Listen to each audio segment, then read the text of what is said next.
On today's episode of Let's Talk Dog Business, we have the one and only, the amazing Kelly Gorman Dunbar.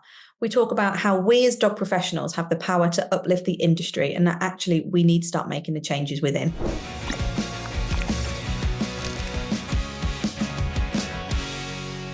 So Kelly, thank you ever so much for joining us. Tell us more about yourself and your journey and where it is kind of like and what you're doing now. Well, let's see. My name is Kelly. I've been a dog trainer now for, many decades.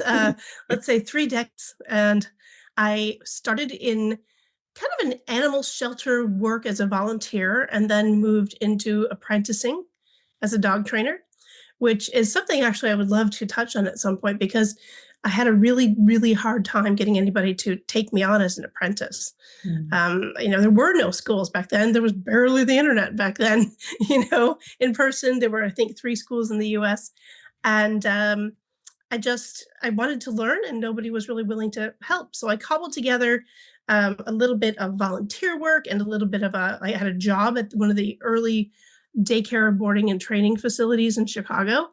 And then I moved into, I found the Association of Pet Dog Trainers and I started learning about getting continuing education. And then I became a seminar junkie and a CE junkie for a while, which was really how you had to do it. You just coupled things together, trial and error.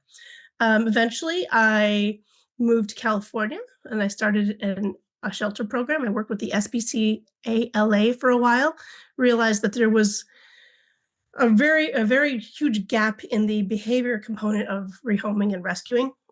And so we decided we needed to do a behavior program in-house that helps not only the animals learn, but also the people, the shelter staff, the volunteers, the community. Everybody should be on the same page and learning how to really prevent homelessness in animals, because all those animals started somewhere hopeful. And moved on from there to run a puppy school, a large puppy school in the California, San Francisco Bay Area. I have worked for Sirius as the program director for 24 years. We do puppy development primarily and developed my Open Paw program. Now today, I am mainly mentoring other trainers and doing online education for owners and trainers. Fabulous. Oh God, what Sure, I missed something. Yeah. You've got so much that you do. I felt like I was blathering on about myself, so I thought I'd just shut up. There's more and different things, I suppose, but that's the journey to a degree. I wanted to bring up the early part because I think that's really important. How you become a dog trainer is a weird route, and a mishmashy thing. And I find that troublesome and arduous for a lot of people. So I think it's important to point out. Yeah, no, and I think thank you for sharing that because it's certainly our experience as well and something that we see time and time again that it's really, really difficult to get into this industry or people fall into it either by just, playing around a little bit or doing what is nowadays an online course and then just being thrown out into the world and then just what do I do? How do I actually deliver it? So what was your experience then of finally getting that kind of apprenticeship role all those years ago? Well, actually, I did skip something in as much as I said, I still didn't say it all. Because I was reaching out to all these different trainers, and they literally said, why would I take you on and teach you anything? You'll just become my competition. So I ended up, and I do value education. I mean, I'd gone to university. I wanted to be legitimate. I know I needed more hands-on skills, and I was doing that with shelter animals and with my own dog. But I wanted to know, I wanted to be official. You know what I mean? I wanted to be professional and official, and I didn't know how to do that. So I did end up going to one of the 6-week dog training schools that in way back in the 90s. And it was a kind of you can't learn everything in 6 weeks. You can't learn everything in one course. And, but they give you their certificate. And also, if you paid somebody to take a program and then they give you a certificate at the end, there is some value to it, but it's not certification. It's a certificate of completion, I suppose.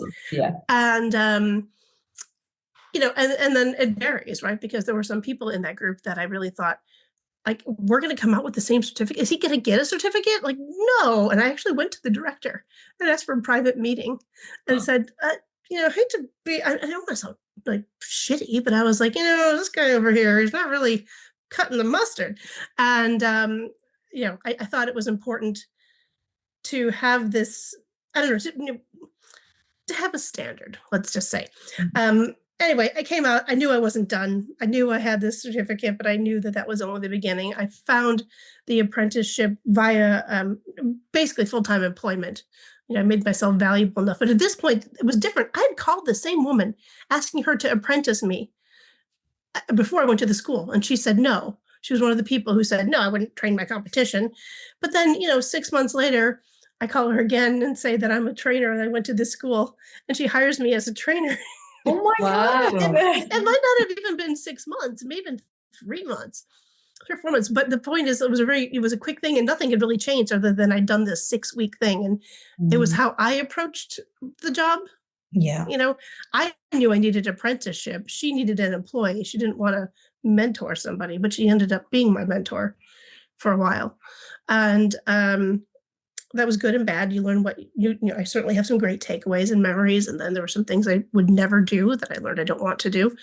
And, then it's just really getting out there and doing it, isn't it? And being new. And I think one thing that the school gave me, they puff you up at these schools, right? Any certificate program, they tell you you're great. They tell you you're the best. They tell you you've got the skills. You know what you're doing. You're a professional now. You're certified. You're a master trainer, and they do pump you up quite a bit. Too much, I think.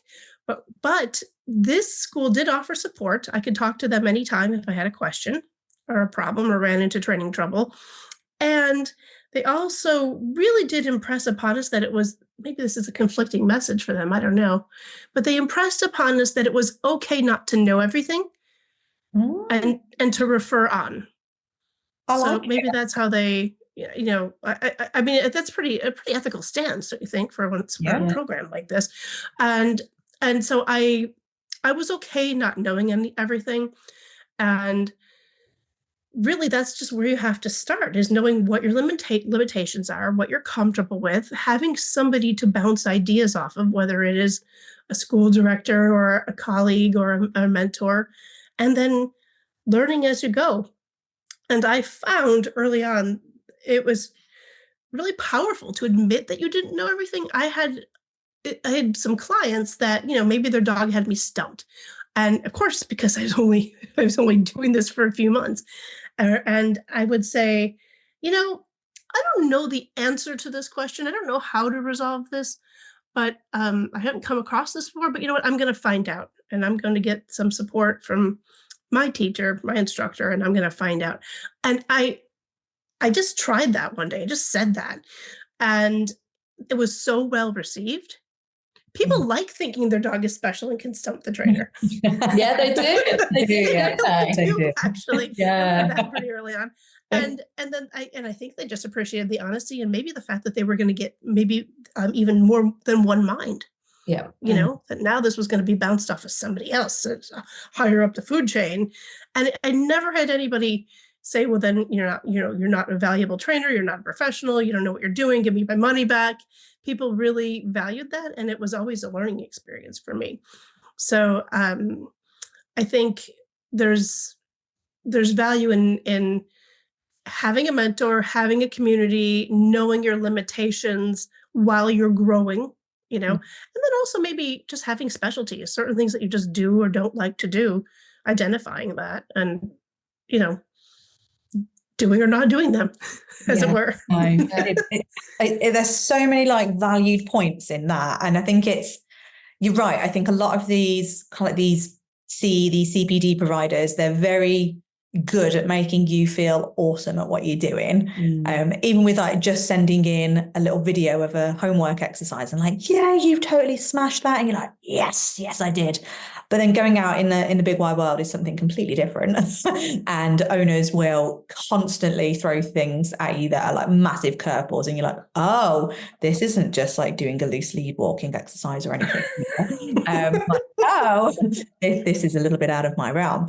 But it's interesting what you say there about leaning on that network. And I do wonder, because I mean, I was fortunate enough in some ways to have a little bit of a network when I first started, but that is because I actually invested in a program that offered that, rather than just doing the training course, if that makes sense. Mm-hmm. So I did have that network, but it does make me wonder actually where that network is for a lot of people, because there's a lot of like social media groups that pop up now, aren't there, that people just go in and start putting questions in, and it becomes a little bit of back and forth, which is great to a degree, but you don't know where they're coming from in their knowledge or anything like that. Exactly. So it's a bit challenging, isn't it? It's almost like just going into when like pet owners just go onto Facebook and type in, and then you've got Bob from down the road just saying, well, I've had this dog for like 14 years and I've always done this to do that. I'm like, yeah, okay, cool, I'll try that.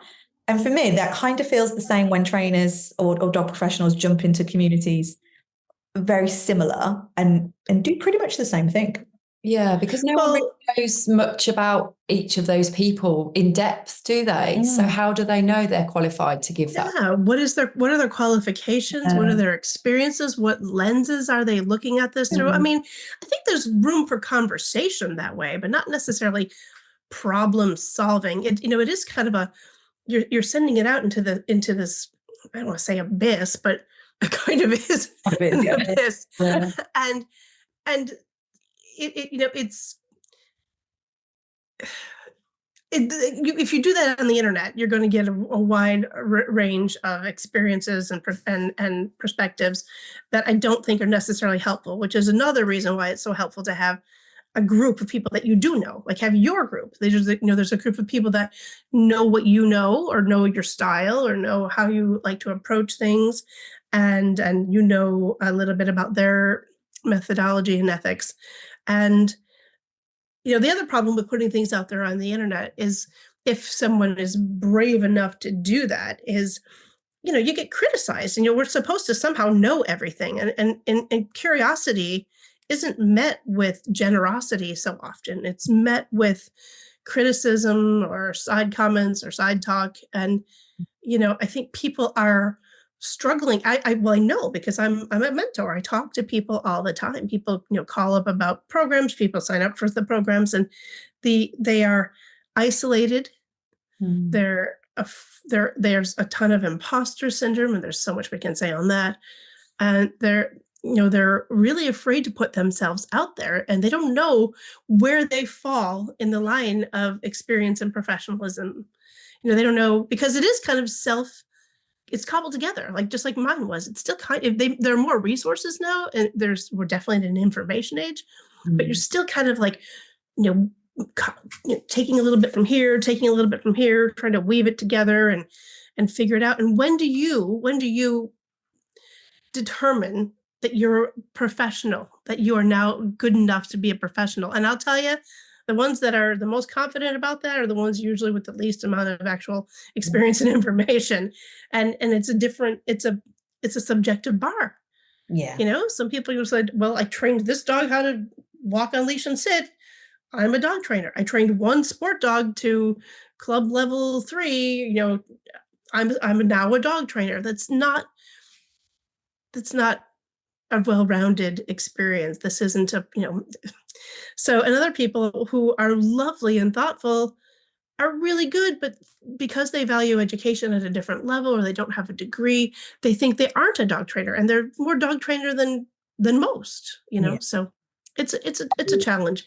And then putting yourself out there is definitely a dangerous game if you have a soft heart, or or not, don't have a thick skin, I guess. So, I like to foster relationships among trainers in my groups, and have a safe place for people to post the videos and ask questions without judgment, because we can't all know it all.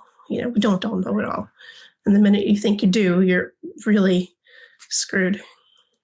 Yeah. One thing we encounter quite a lot is this, the trainer label versus the behaviorist label. And so I wanted your opinion on this, actually, because For us, we think it blends as one. I don't think you can be a behaviorist without being a trainer and vice versa. But a lot of people would say not take on cases that they felt that they couldn't. And this was me, by the way. This was me back in the day. Okay. That I felt like I couldn't, even though my experience said I worked in rescue, similar to you. My background was all sorts of different cases, but I felt like in the real world of my own business that I wasn't capable of taking them on. I didn't have the confidence to do it. I did have the confidence to do it, but I didn't have anything to back it up almost to say, this is what I am. So what's your opinion on that, actually? Well, there's a couple good points here. Firstly, this is something that we argue among or debate or ponder amongst ourselves. And honestly, the public doesn't care. Mm-hmm. So you know, the fact that you didn't feel that you had enough, you couldn't back it up, mattered to you, and it might matter to Sally in the dog forum, you know, but it because they're going to challenge it every chance they get. But owners don't ask. I would say 8 or 9 times out of 10, I you know, they don't even ask really what your credentials are, and if you gave them, they wouldn't know what they mean. So you know that so. For better or worse, I don't know that that's a good thing, but it's true. And as far as being a trainer or a behaviorist, well,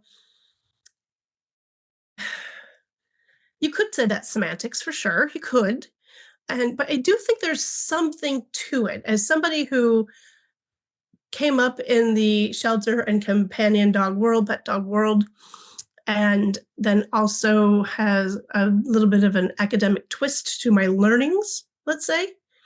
And definitely, you know, I was, you know, married to a behaviorist for over a decade, you know, like I know behavior. Oh dear, Philip. Sorry about that. And protective new mom is, you can't do that. Come here. Shush. She's not usually barky, but the babies are making her a little bit barky. So there's behavior, and knowing behavior, knowing how to change behavior, knowing how to assess behavior is one thing. But I'm also, my other foot is in the sport dog world, where you are training an animal. It doesn't mean you don't have to know about behavior, but the physical skill of training and your timing and your mechanics and being able to handle and wrangle a dog as a shelter person, you know this, you know, like you getting your hands, like knowing that you have to get this dog from point A to point B, and they don't know you and they don't like you. They don't like where they are, you know, and being able to do that kind of stuff that has nothing to do with the other side. Mm-hmm. And sometimes those trains never meet. You know, so there can be some people that are really good at wrangling, reading dog behavior, manipulating physically. I don't mean touching physically, but mechanically getting a dog to do what they want them to do, and yet couldn't explain how or why to deal with like separation anxiety, let's say, and then vice versa. Somebody who could talk somebody through an entire protocol for separation anxiety and get success in that forum couldn't necessarily go and work in a shelter without, you know, a steep learning curve or do a performance sport to any level of success.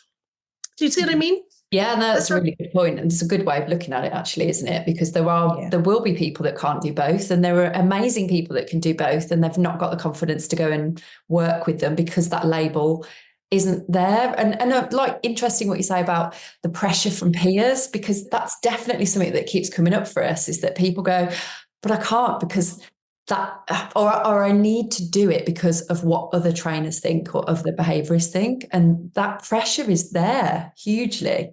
Yeah. And for me, you need to do it. What kind of, wait, go further in that. What do you mean?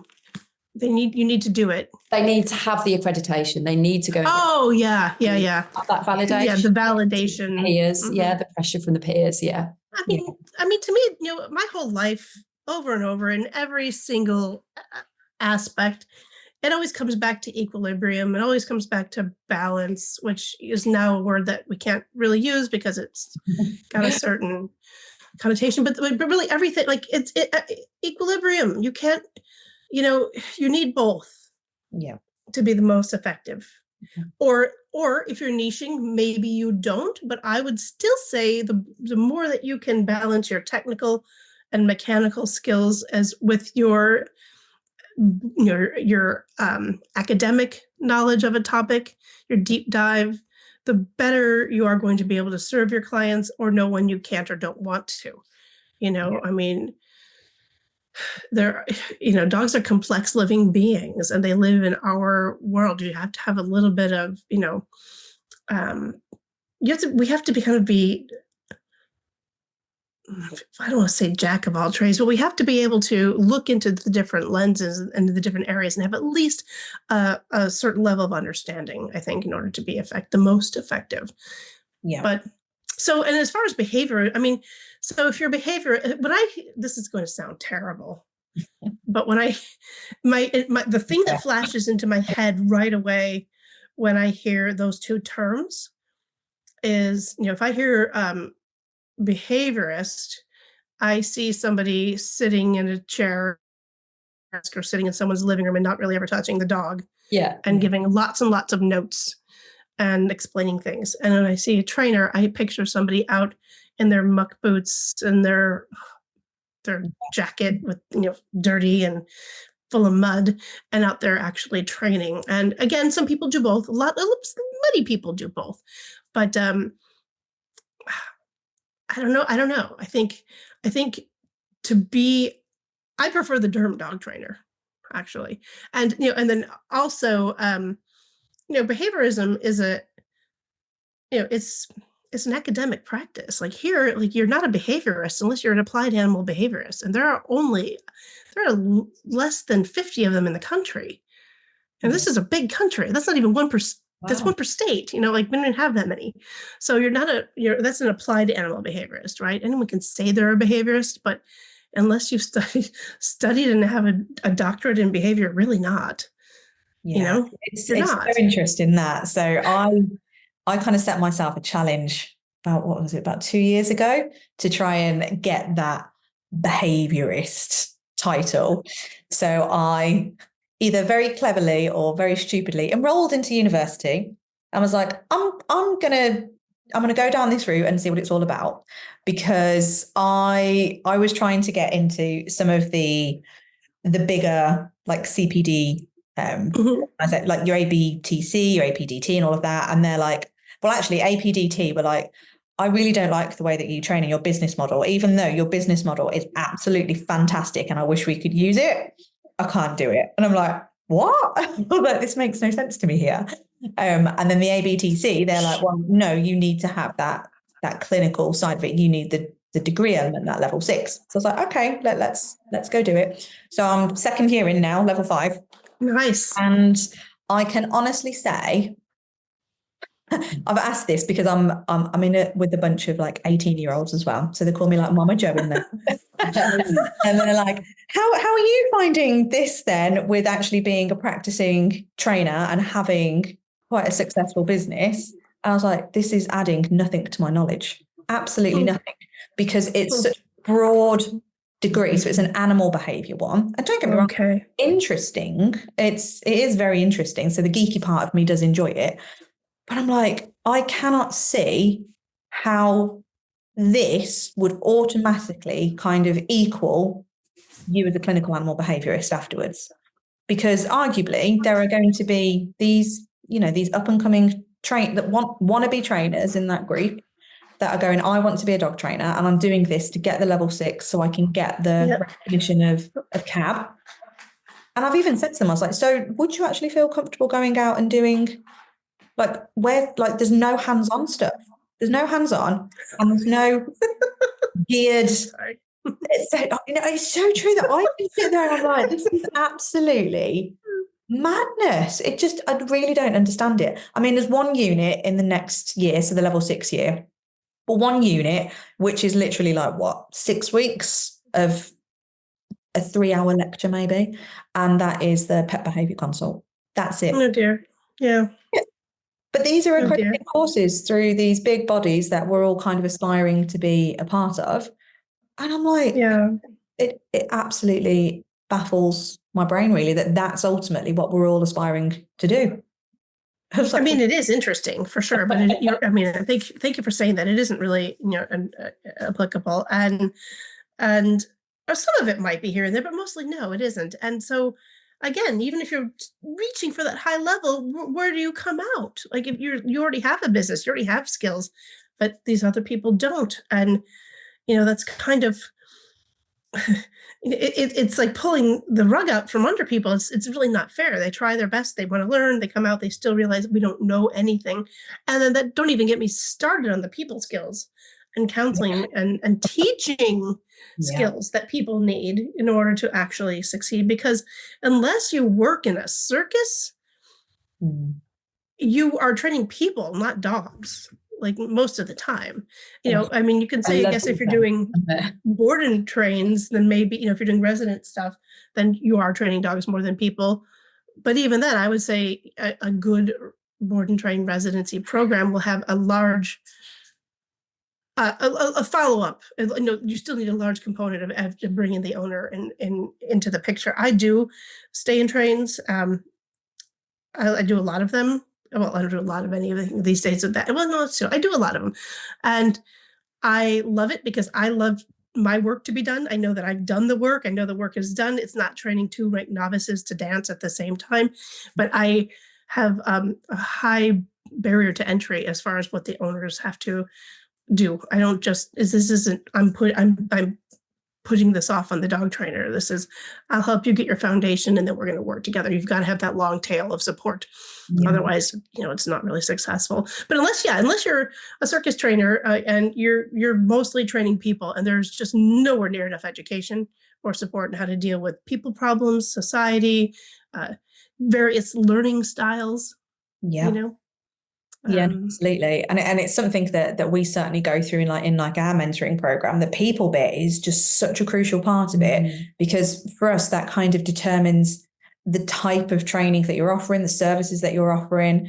So for me in my business, I decided that actually I wanted to do the education side of it more with owners and have that conversation. So that's how I geared my packages up. I was like, it's a little bit less hands-on on the dog, but enough for you to be able to understand it. And I just positioned everything around that education piece to go, let's talk to the human. So, and I am that marriage counselor. I'm like, how can we get this dog to fit in your life? And we do almost like a shit ton of mindset work with the owners. And then the dog kind of comes along for that journey at the end of it. But I was acutely aware that I'm a dog trainer, but actually I'm a people educator first. Absolutely. Yeah, good. It really is the key, because if you can't win the people over or reach them or help them to up their skill levels, you lose them and you lose the dog, and that's no good. And even when you are talking, I love the idea of helping people be their own dog trainer. Like, to me, that's coaching, as well, right? But and you don't have to have your hands on the dogs a lot for that. But what you do need to know, in my opinion, not you, but what one needs to know is how to speak to people, but also, again, how to teach mechanics. Like, you have to use the same methods to teach somebody how to successfully reward their dog. It's not just dole out the reward. How do you get the dog's energy up? How do you draw them in? How do you lure them if that's what they're going to do, if you're going to do? How will you use your body to, facilitate the training or the result that you want? And so you're a coach too. So we're not just trainers. Yeah. I guess training and coaching is kind of the same thing, but I don't know, to me, coaching is the more hands-off approach. A trainer is like the lion tamer. A coach is like got the whistle and the hat, and then the behaviorist has the glasses and the notepad. And I don't know, that's how I see it. But I think we're best when we can do all three. Yeah, no, I would completely agree with that. It is funny how we've all got these images in our heads, because you were describing the behaviorist sat there with a pen and paper and on a chair at a desk, and I was like, that's exactly what conjures in my head. And the trainer looking all disheveled and like covered, and a treat bag and all that sort of stuff. But it comes from somewhere, doesn't it? Yeah, absolutely. It does. Yeah. It's embed somewhere in the industry that you're like, oh yeah, this is and it is probably from that label thing, isn't it? That's what you're told a behaviorist does. And like, we talk a lot about the behaviorist outcome. It's usually a report that's written, reams and reams of pages long that doesn't actually provide much practical application. And it sort of just tells the owners what they already know about their dog. And so, like, what's your opinion on that kind of approach? It's rarely necessary or even wanted. People are very busy, and if they want to be a dog trainer, they will come to you and they will ask to be your assistant, or they will come to everything. They'll become your groupie. If not, they're busy lives. They have a lot going on. The dog may not have the priority in their life that our dogs have in ours. That is okay. If they have 3 kids and a partner, and they're going to school and they have a job, they may love their dog, but there's only so much energy that they can give to their dog. And they just want a recipe or tips. And those are not really the same thing, right? You have your recipe and then you make your tweaks and your tips. They want to know, most people want to know, what do I do? 1, 2, 3, 4. What are my steps? Mm-hmm. Here is my goal. Identify the goal. Maybe we have to help them be realistic in that goal. Yeah. But what we can't do is just shut them down, even if the goal is unrealistic, because again, we may know that this is the goal they want, but this is the goal they need. And maybe they're right next to each other. And we have to make sure there's some crossover there so we don't lose, again, the people.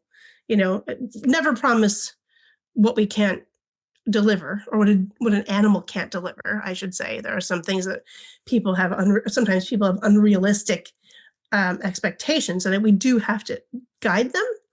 But it's marrying what they want, what we know they need, and then giving them the quickest roadmap to get there.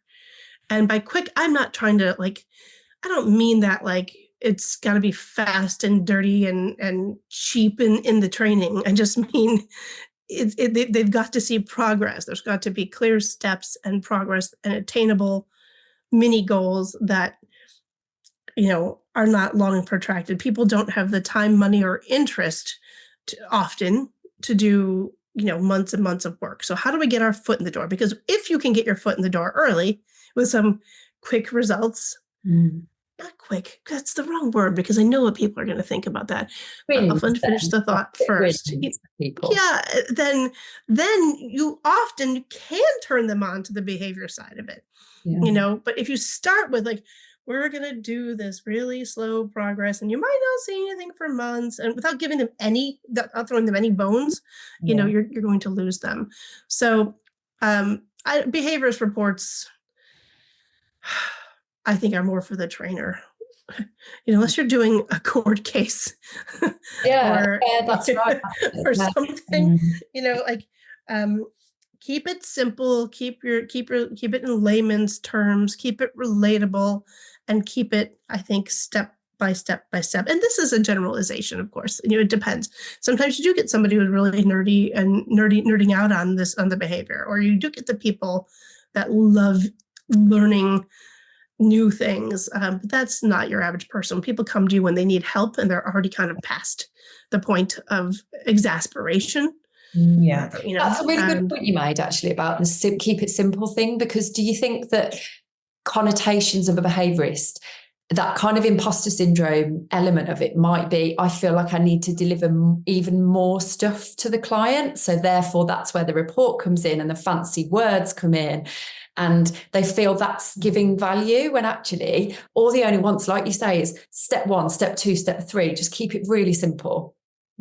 Yeah, I mean, know your shit, know what you're saying, have your terminology ready to back up if anyone questions you. But I think absolutely, it's like we overpromise, we overdeliver, we overinflate, I think, sometimes, and it isn't coming from a place of confidence. It's coming from a place of imposter syndrome, which comes from, I think, again, the lack of clarity in the industry, and or sometimes from legit reasons. If somebody is only wearing one of these hats, or has only gone to a program for 6 weeks, or has only taken a few online courses in CE, they probably don't know when they are a trainer. So the imposter syndrome might be insecurity based on perfectionism and an interest in always consuming more knowledge, but it also might be coming from a genuine place of, I'm really not a dog trainer yet. I'm just pretending to be. Fake it till you make it. Don't do that in your professional industry. Yeah, No, it's so true. And then I don't know, like I mean, there's obviously going to be an element of bias because of what we do on the business side, but certainly for me, I think because of the type of role that dog trainers have, i.e., being like this solopreneur, whatever you want to call it, like they're an individual person going out there and they're running a business, but they're not seeing it as a business. So you've then got this layer of imposter syndrome from a dog trainer's perspective, add on another layer of, fucking hell, I don't even know how to run a business here now. And now it's kind of literally half-assing everything. And now we're like 2 years in and we're like, Jesus Christ, I've got 1 million services I'm offering. I'm still like chasing all the CPD stuff. I'm still chasing, now I've got this coach to help me out with Google, this coach to help me do my website, and it's just pure overwhelm from everyone. Oh yeah. And do you see much of that in your drowning? Because it's a really, really good term. Do you see much of that in your mentoring side of it? Oh, absolutely, 100%. And they don't, and most people don't have enough business skills either. So there's the teaching skills and there's the business skills, and they're essential to running a smooth, healthy business and having your mental health intact and your life intact. And we just don't have enough services or education or opportunities around that for most trainers. So absolutely, people call with like the same 3 concerns or woes, if you will, basically. I mean, there's a few outliers here and there, but really it is imposter syndrome, isolation, and disorganization. Really. Overwhelm. Yeah, no, absolutely. How do you find it in your neck of the woods as well then? Do you find that people are, and I hate the word charge, but are they being financially rewarded for the services that they're offering? Or do you think that there's a massive undervalue of services there as well? I think the UK is worse at that than we are in the US. But, I mean, even in my memory, going and visiting England as much as I used to and working over there, classes were, it seems like in England, everyone thinks dog training is a free right. You have to go to your class is $5,000. You go, I'm like bowing down to you now. When I was over there, I'm like, what the heck? So it's, it's a very dog-centric culture, I think. But also everyone, I don't know, dog trainers weren't really being valued, at least I haven't been over in about 5 years, 6 years, which is maybe longer. It's really sad. But I used to come over a lot. And it was a strange thing here. The people who are good at business are usually not dog trainers. They're business people that decided to get into dog training versus because they found it could be lucrative, versus trainers who are in it for the dog training who then don't know how to do a business. So we have both, I'd say. And also, it's a big country. The people in the big cities can make good money. Overall, I do think people are undervaluing their services and not getting paid enough of a living wage. So I think there's also that wanting to help everybody, doing a lot of extra for no charge. Yeah. So maybe even the fee isn't so low, but then you end up doing maybe 4 times the amount of work in some kind of apologetic way. Like you've charged this money, so now I'm going to provide what the listed service for that fee, but I'm also going to bend over backwards and pick up your dog and drop off your dog and give them a bath and do this extra thing and, whatever it may be, or talk to you on the phone, or, like all these things without having built that into your pricing structure, and because they're kind of trying to make up for the fact that they actually charged a lot of money, a living wage, and so then they make it a non-living wage by offering way more time and energy for that same fee. Yeah, no, and I love that, and I think it's, a lot of people have said to us that they're grateful for us bringing up the money subject, because I don't know what it is. It seemed like this dirty word that, how dare you actually earn money for doing something that you love? Or again, that's the internal feeling, isn't it? Where it's like, well, it's a profession the same as any other industry. you are investing heavily in your knowledge and your skill set, and you are still going out there and delivering a product and service. So yes, like be financially paid for it to warrant everything that you're doing. And it is certainly something that we're really big on going, well, if you get the finances right, so you're able to have that lovely work. I mean, I hate a work-life balance because it never really balances out, but do live the life that you want. Quality of life. Right? Yeah, exactly. Do the things that you want to do, get paid well enough for it. And then you've got all of this extra cash, hopefully, to be able to put into something that's actually going to be more beneficial to people. So I don't know whether that is something as extreme as opening up a charity, or even donating to charity, or donating your time to these rescue shelters, or whatever it may be. You've got so much more ability to be able to support people and dogs ultimately when you have got that finance coming in. Very true. And that's very admirable. And I see where you're going with that. But also I want to say, and I know you believe this, I think you're putting that message in there in a nice package so people feel okay making money. But honestly, it's okay to make money so you have a retirement fund. It's okay to make money so you can have a vacation. It's okay to have money so that you can buy a pretty collar for your dog and a matching belt for yourself. Like, like it's okay. It's okay. It doesn't have to all go back. I do a ton of pro bono work. I founded a nonprofit. I've worked in shelters. I definitely give back, and I think that's an important thing. But I think we also need to be able to run our businesses in a way that will support us in the long run. I'm not getting any younger, and I'm thinking about these things. And I'm watching my mother at 77 struggle with end-of-life care. She's not ending her life. That sounded terrible. She'd kill me if I said that. But, like she's not on death's door, but but she just had a partner who was and has now passed away. But I mean, like that's expensive. And at least here in the US, it's very expensive. And I'm watching my generation's parents now outliving their money. Yeah. Is basically what I'm saying, and this is getting dark and serious, but it's so important because again, money is such this dirty word. And I'm personally sick of seeing things in social media groups where they're going, how dare you charge for that service when that poor dog, blah, blah, blah. And I'm like, why shouldn't you be charging? Because ultimately you have your own family to look after as well. You want to be looking after yourself. Like I'd be screwed if I did all this free work. I've got 2 toddlers and a massive house renovation that I need to pay for and all of that stuff. And that's not selfish. That is just the life I'm doing. And I'm able to deliver a better service because I'm getting paid well for it. So I can look after myself and give a better quality a better version of me when I'm in front of those clients, rather than like overworked, burned out, stressed, and then I should be doing it for free. Yep. I mean, I just choose my projects, right? You try to make enough money to live, and then you do the pro bono work when you see it really strikes you that it's necessary. Sliding scale for certain, you can do those things. You can offer scholarships for learning. You can, there's a lot of ways to give back and still make money. And as you said, with charities and stuff, it's true, but it's possible to do both. Yeah. Right? It's possible to do both. And if you don't take care of yourself, you're going to be of no use to anybody later, so we need to earn a living. It's okay to do so, which is very different than, just focusing on the money.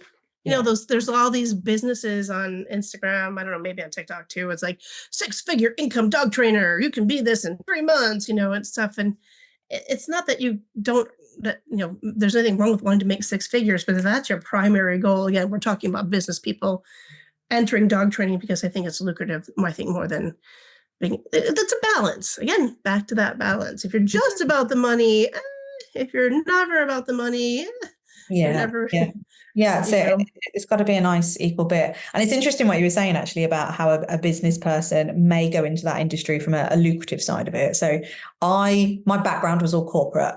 I definitely did not go into dog training for the lucrative side of it.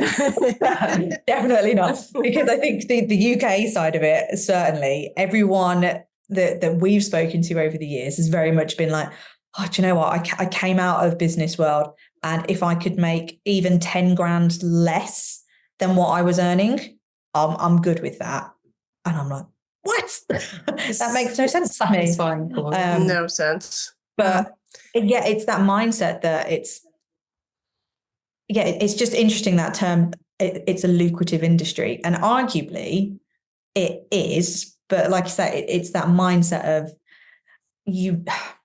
that balance bit again, isn't it? It's like you want to be doing it because you love it and you can help and you can do all of this stuff, but ultimately earning money off of it is not a bad thing. It's not a dirty side of it. No, I'm just talking about the slick, the slick, quick salesmen that don't really know anything about dog training are just going to sell like one ebook and then sell a bunch of packages of nothing and whatever it may be. Like there's definitely a whole bunch of that out there, and they just know how to market better, and they get a lot of clients. And those aren't even dog trainers or behaviorists. all the in between. So the $1 million question then is, how do we change public perception so that dog trainers, behaviorists, whatever we call ourselves, are valued more then?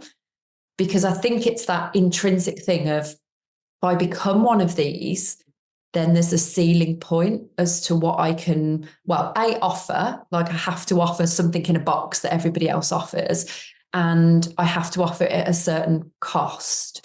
So where does that come from? Is that just ingrained in the public, or is that something that's ingrained in the industry and the public just kind of feed off it? What do you think about that? I honestly think it's both. I think we have to change kind of an archaic perception, but that we don't do ourselves any favors in a lot of cases. Presentation is everything. Having the confidence and the professionalism and the boundaries that make a business, that make you a formalized business, are really important and go a long way. People will treat you the way you act. That is not a very good quote. That's not a catchy quote, but you know what I mean? Like, it's true, though. like the way that you present yourself. So, it's, and dog trainers are also notoriously bad about boundaries and professionalism. And you can still be chill and fun and muddy and be professional, and it's being on time. It's ending on time. It's speaking with confidence and authority. And it's about not, when people push you, standing firm, when someone says, I just was talking to a trainer the other day, a lovely colleague of mine, and she said, I sent her a referral, and I asked, how'd that go? She said, well, they got in touch and they filled out the form, and then they, I presented them with these time slots, 3 time slots that I was available for their area, and they got back to me with, can you do a completely different day and time, off hours? And that's just, and she said, no, these are my times. Let me know when you can do that. Could you imagine going to, like the doctor and saying, I really need to come in Saturday at 6 p.m. Could you just meet me here at the office? It's so true. We say, Sunday morning is really the only free time I've got. So, I'd like to come in for my proctology exam then, it's just, meaning maybe they're a little bit of an ass. So, like we would never do that to your doctor. You wouldn't do that to your dentist. You wouldn't even do that to the dry cleaner. Can you just come in Sunday morning? I need to pick up my clothes. You wouldn't do it to anybody. And so why do we think that that's okay for people to push us around? And why do we present that ourselves in such a way that, like, we engender that kind of behavior? Are we bringing it upon ourselves? I think so, to a certain degree. Yeah, I think so. I'd agree with that. Yeah. So you think most of the change with that then would be us rather than the public? Yeah, I do. Yeah. That's all we've got, really, right? Is chipping away, and maybe some unification in a business sense, maybe some stronger business organizations for dog trainers, where we can get like professional organizations that have, support and standards that were, but it's hard, because I think in England it really is, in the UK very ingrained in this kind of old tradition, Barbara Woodhouse classroom style, and out in the fields, gun dog training. And then over here, we have a different problem, which is just, it's too big of a country for there to be any kind of uniform. Like the government of the United States is not going to take this on. Yeah. It would be the states by state, which means there's different regulations or no regulations. I mean, we can't get our act together for a number of much more, I think, impactfully important things here. So it would just never be a mandate. Like, this will never be a regulated industry at a country level here. You probably could do that there. I'm not saying there's good and bad to that. That's a whole episode you got to do someday. I'm sure you've already planned that, or maybe not, but pros and cons of regulation. But it's not going to happen, at least here in any way. And so, and depending on who's in charge of it, you don't even want it to happen. So it's best that we kind of lift ourselves up and have some maybe voluntary organizations that become kind of the standard bearer. And it's just, everybody knows we joined this, like the same way you hear you get insurance or you join this professional organization. I'd love to see more of that kind of stuff, like self-guided within the profession. Yeah. No, that's lovely. I really like that. And it's I think it's about bringing all of it together, isn't it? And it definitely, the more we kind of look at that, how do we uplift it? Because it's one of our big mottos of like that's ultimately our aim, is to try and uplift the industry. It has to come from within, because the public are not going to change their perception if we're not changing.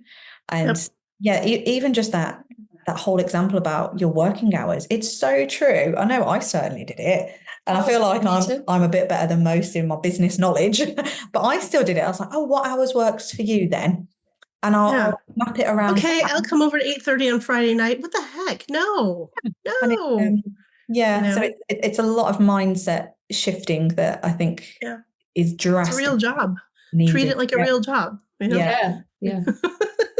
No, exactly that. So what would your kind of top 3-ish tips then be for existing dog trainers or even up and coming dog trainers that are feeling stuck in their business at the moment, and how they can improve it?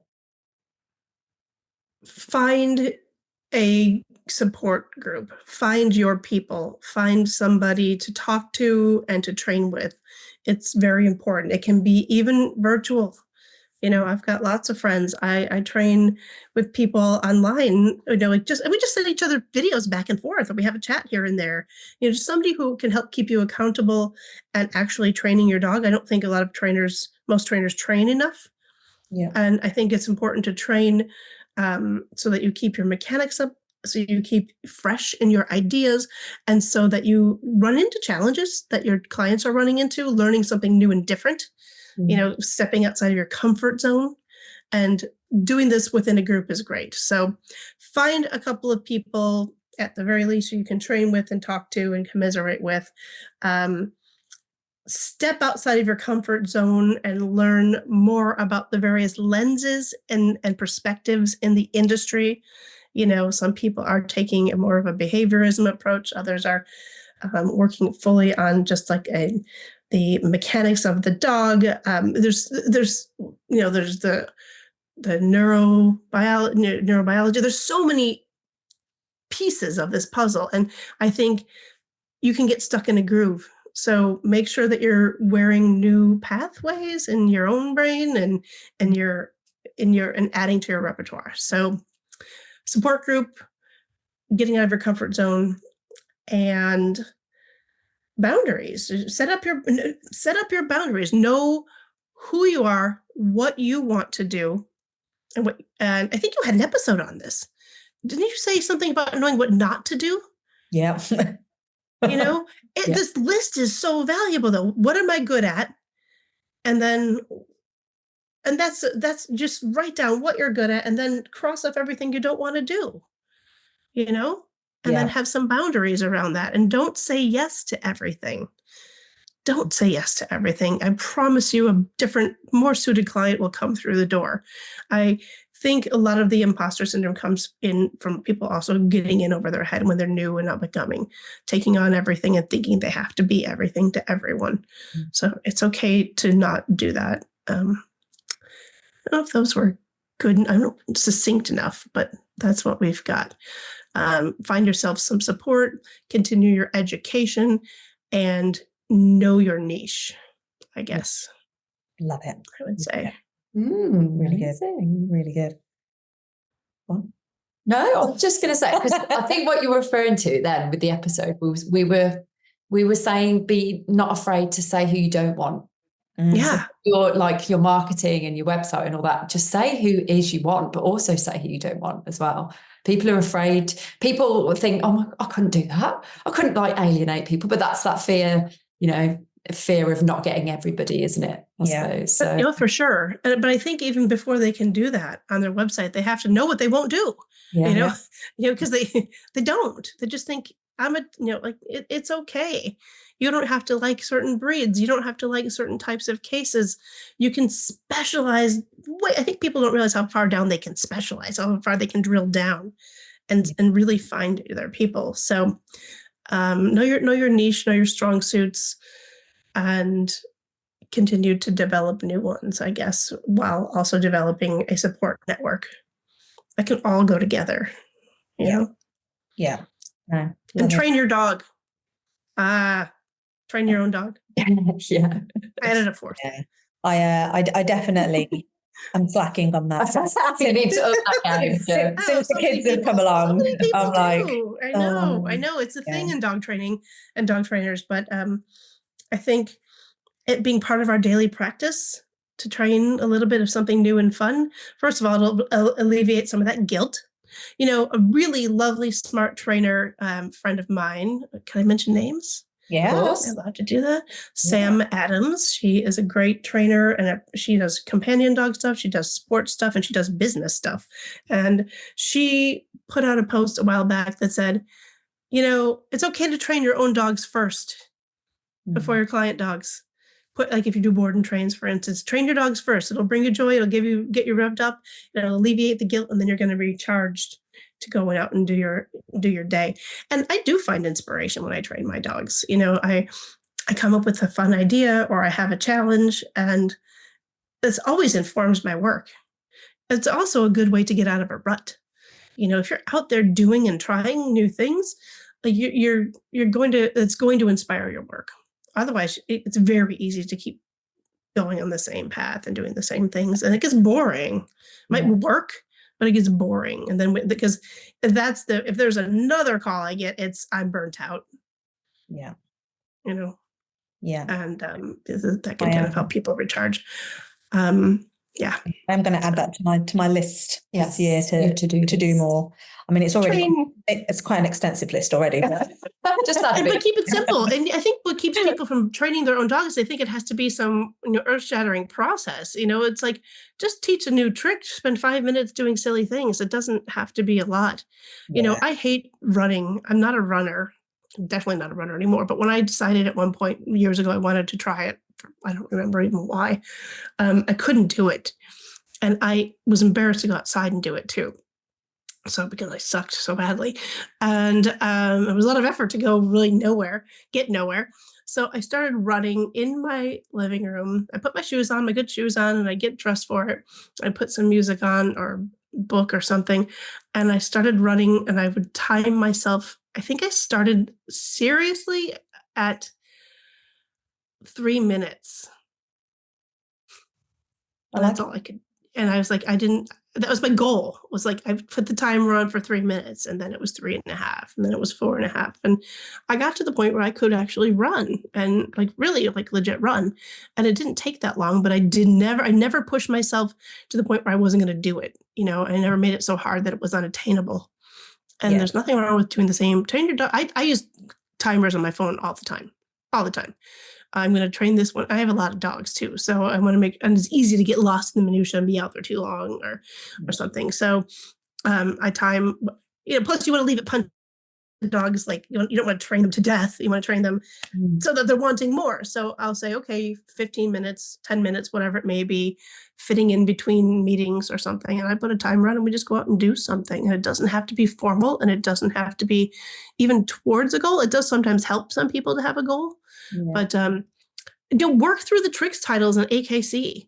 Like there, just for fun, just because there is a framework there, like there's a lot of things like that, programs you can just sign up for, 30 days of this or certification for this, and just kind of work through those things. The trick titles are fun and easy, and it just gets you out there. And you know what? If you're a dog trainer, it's going to be so easy for you. It will also give you more confidence.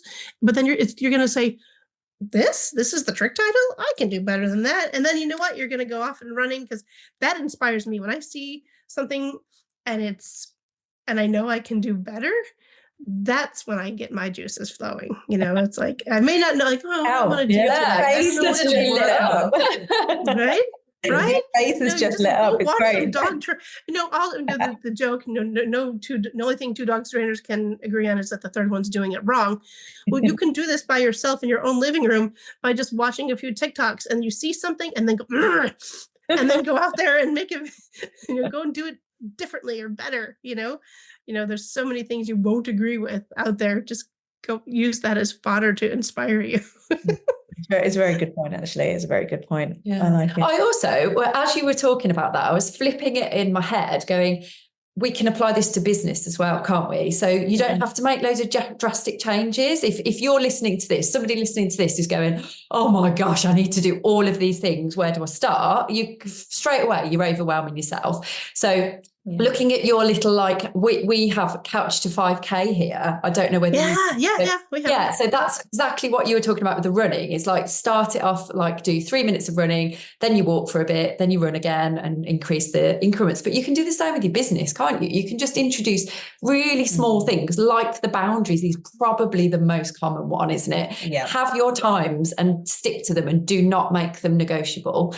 That could be just one thing that you change in your business that's life-changing for you to start with. Here's a tip. I have not done this, but I have thought about it, and I've heard about people doing this in different industries. And maybe it's a little naughty, but if you have trouble with boundaries and saying no, pretend you're your own assistant. Yes. Oh, yeah. Yeah. Or get an assistant. They're pretty easy and inexpensive to find or trade, but just put on your office hat, and now you're so and so in a different mindset, and speak in the third person and say that Kelly only takes appointments between 9 and 6 p.m. I love this. Oh my gosh, I have done this. And it takes away that. Oh, I'm sorry, I can't, and it takes it off of you, and it's like, yeah. Sorry, she's booked at those times. This is what she's got available, and it's just neutral. Yeah. And love it. Yeah, no. My assistant, air quote, was called Lucy. Oh, Lucy. Right. Actually gave her a name. She was an avatar. She was an avatar. Yeah, wow. They have to have a name. They have to be a person. Yeah. So Lucy will get back to you in the office with my calendar. Yep. Lucy in the office will get back to you. I need to do this. This is amazing. Right? If you aspire to have an assistant, somebody that's even better, but at least I think for a lot of people that will help them from shedding with the boundaries. Shedding on my brand new computer. So I did this gesture and there was hair everywhere. But dog hair, not even my own. Imagine that. Yeah. So I think that's something else people can do. But join a mentorship group. You have one, I have one. We might do some stuff together someday. And take yourself seriously and be proud of what you can do and be honest about what you can do and what you can't do, and endeavor to continue to learn and grow. Love it. Fabulous. We've got one last question for you then, Kelly. Okay. Who do you know that would be an amazing guest for our podcast? Well, I know you already did my favorite person. And we might do another one with her.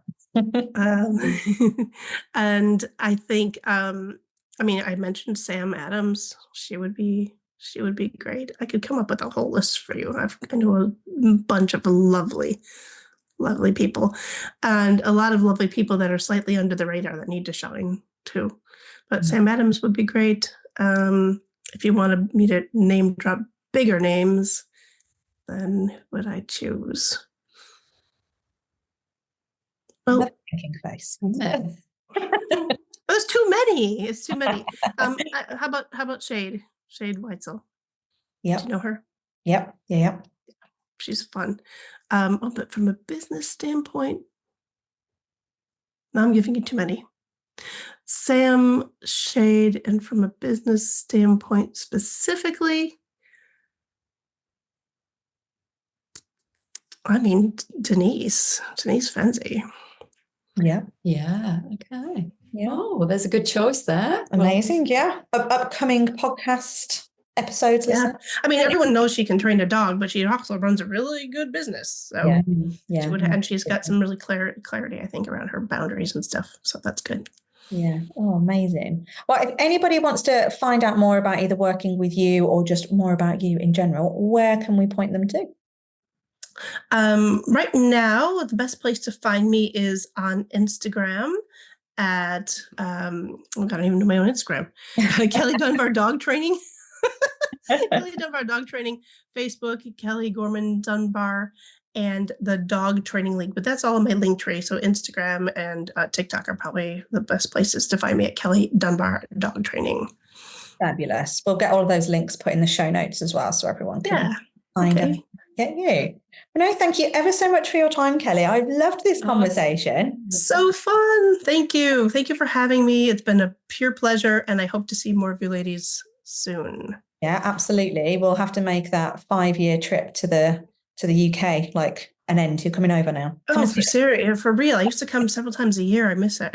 Yeah, amazing. So. We'll get something sorted. All right. Excellent. All right. Thanks ever so much. Thank you. Thank you. Bye-bye. Bye.